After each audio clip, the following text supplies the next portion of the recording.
Hello, y'all. Welcome back to Bailey Plays Drums, the only channel that does not give a crap about upload schedules, especially in the middle of like some hype quarantine thing where everybody's making crazy videos.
Anyway, as a result, your girl is totally free to get busy with this kit back here, which is honestly a pretty new kit, and I don't think I detailed it very clearly because I had intended to do that during quarantine and then was not able to get out to the studio.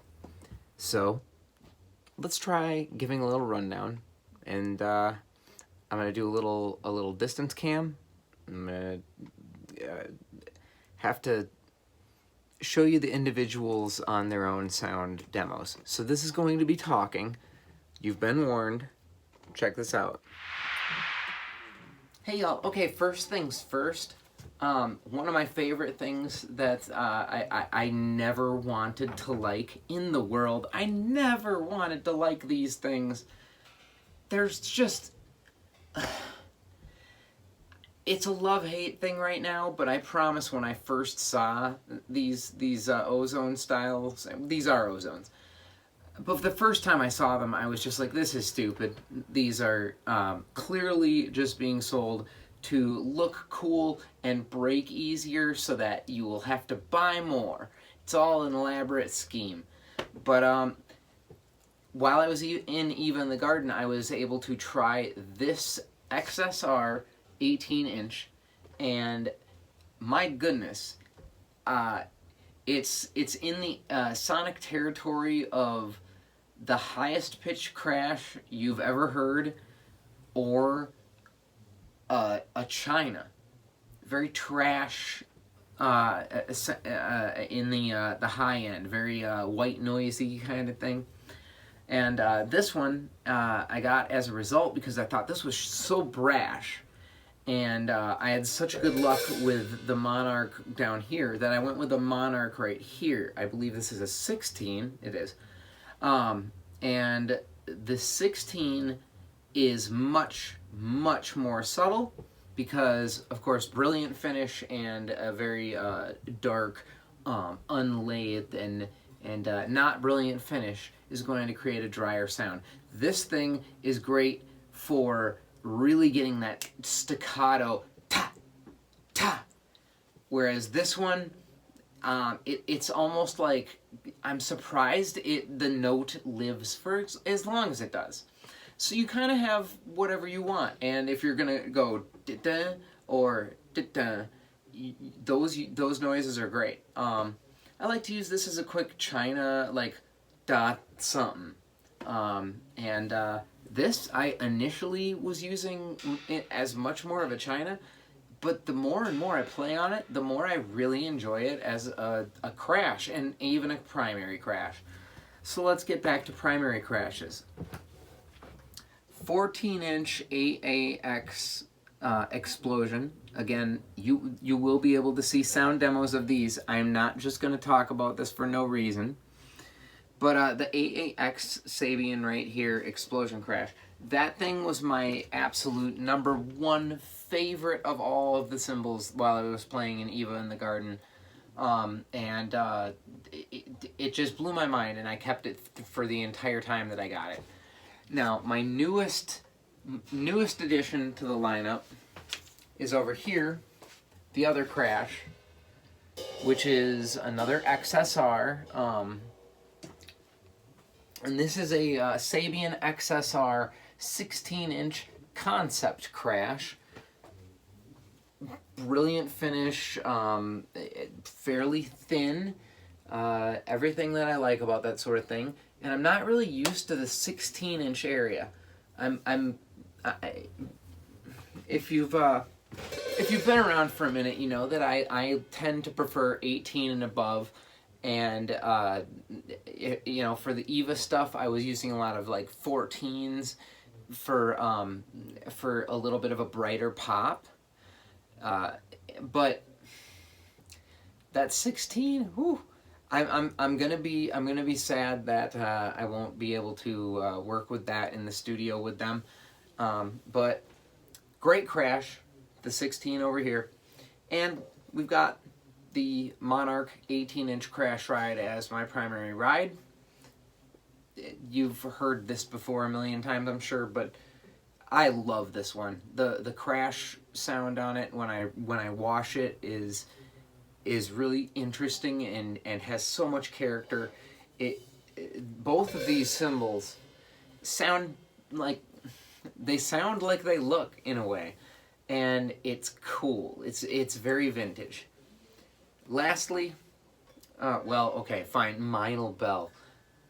Lastly, the XS20 series, old school XS20, no XSR, not even XS20 Brilliant. The XS20 13-inch standard hi-hats, no rock, no, whatever. They're not labeled as mediums or whatever. They're just hi-hats. These things are amazing. These are inspiring to play. In fact, I love every cymbal on this kit because every single one of them is so inspiring to play. And, I'm used to, like I said, I'm used to the huge ones. And so to hear all these different things that I would normally never choose for my typical sound makes me really want to play outside of my normal box.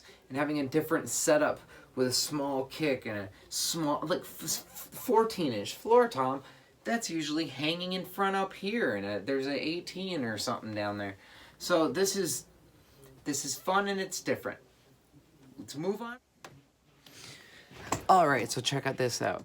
All right, I wasn't actually gonna sit here, but I sat down and I don't know. This is a 10 by 7, slightly smaller, not a 10 by 8, and this is a 14 by 11, so not a 14 by 12, a little smaller. The bass drum is the reason I bought this particular lineup, and the bass drum is a 18-inch,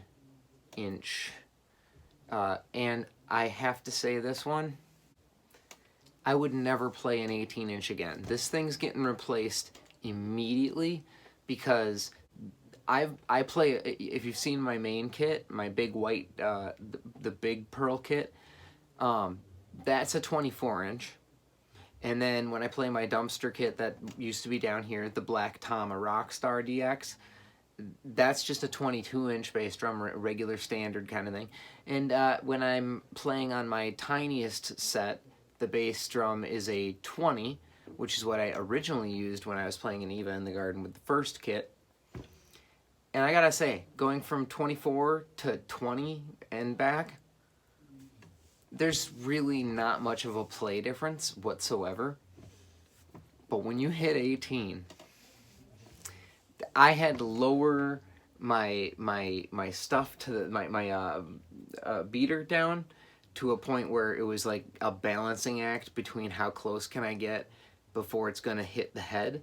And then I also didn't clamp it on as far in and tight because, again, I wanted a little bit of extra leeway to because you have to lower it to get it closer to the center of the drum head. And I ended up putting the patch just slightly larger, the slightly large patch slightly higher up, and so that when I would hit it, I would hit the bottom half to try and give it a little more oomph. And lastly, I used a felt beater because I knew I was going to have to smash that thing all the time, and I didn't want to bust the head immediately. So that's a fun story. Also, the 18-inch head is Power Stroke. It's a Power Stroke.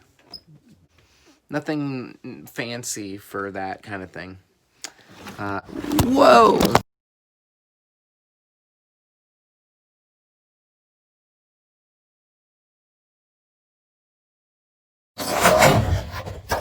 It wouldn't be a Bailey Plays Drums video if we didn't have some kind of serious technical issues. I'll be right back with the next segment.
All right, mother hackers.